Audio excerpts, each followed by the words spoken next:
I think I missed the road by not even starting from here. After my legal profession, let me tell you my history. I did education, first degree. Wow, you're a teacher. Yeah. Yeah, that's nice. And I did it then because it was so advantageous for me and my family. My husband was in the banking sector. My children needed attention. The work that could give me that time to look after my kids very well, we saw it as teaching. So teaching was my first degree. It gave me time to spend time with my children and also look into their homework and what is going on in the home. So, but as they started growing, I started finding myself a little bit free. I now decided to go and do law. And this is about 30 years now. So I went back and read law. When I came out, was it difficult to go back to school at that point? No. I was enjoying it, actually. Wow. I enjoyed it. My children would go to school, I go to school.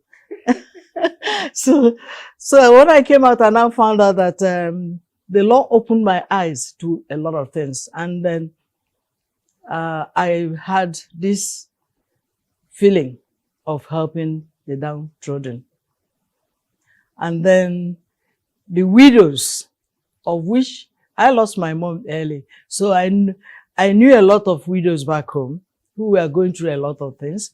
And the legal profession, when I was doing my law, I read family law as part of, it must be there, as part of my courses. So it opened up my eyes. I said, how do I help these people? So one of the Christmas, we were to go home. My husband gave me big lump sum money to go and shop. So instead of using the money to buy things, he was expecting me to show him things I bought with my money. Mm-hmm. Then he saw I bought Ankaras and the other cheap things I was going to distribute at home.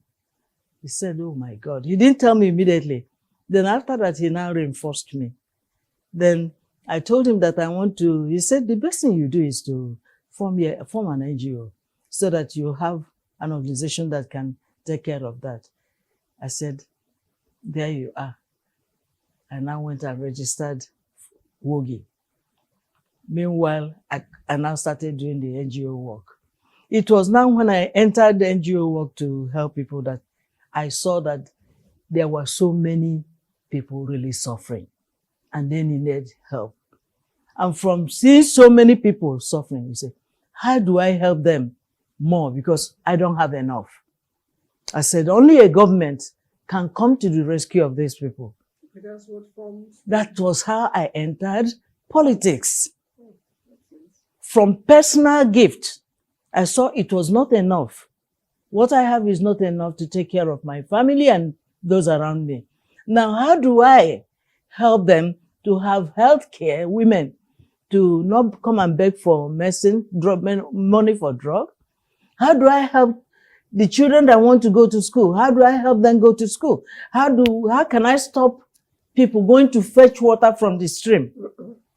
These are the critical factors. I said, the only way I can do it is by going into politics. And then the women, each time we had our WOGI workshop, we begged me, ma, people like you should go into politics. Please, we need you there. Then my husband said, you have my blessing. That's how I got into politics. When I was now looking for a way to help the larger society.